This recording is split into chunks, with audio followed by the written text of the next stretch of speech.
In Sheep's Clothing was a hi-fi bar that was opened in 2017 in downtown LA. It had to close, unfortunately, during the pandemic, so we pivoted and built a platform online that focuses on analog culture and sound.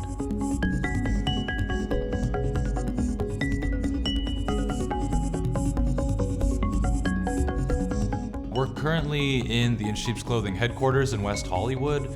This is a space where we host listening events, do live performances, and it's also our space where we have our speakers and also our 3 Cell Alpha configuration. My first impression of the Cell Alpha was that it was extremely futuristic. I hadn't really seen anything like that before. When you think of speakers, it's more of a box, and this came out, looking more like a robot or some sort of droid or something like that. And it was really surprising. I was really curious what that would sound like. The way it feels listening to Cell Alpha is that you can't really believe the range and depth of sound is coming from something that is put together like that looks the way that it looks. The way that it sounds is impressive.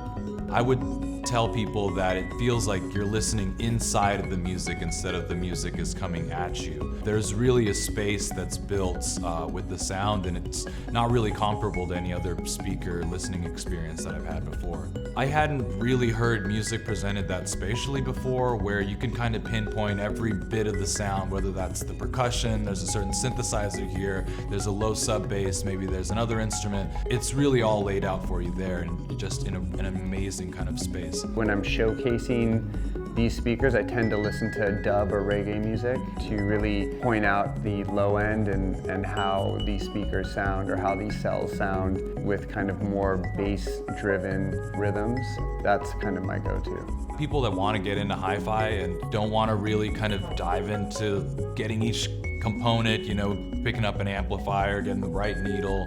The Cell Alpha is a perfect option for that. It takes you into that realm of sound that you can't get with typical speakers, but also doesn't have as high of an access of entry point. Digitally, if I'm playing something, they're going to go through these cells. It's a conversation starter because people want to know how it's coming from these cells that are in these rooms. It's funny to see people who've been in this business listening to music as much as I listen to music be like pretty blown away that it's happening through this new speaker. For someone that's looking for an easy way to upgrade sound in their life and have something that's also really aesthetically pleasing and is a conversation starter, I'd absolutely recommend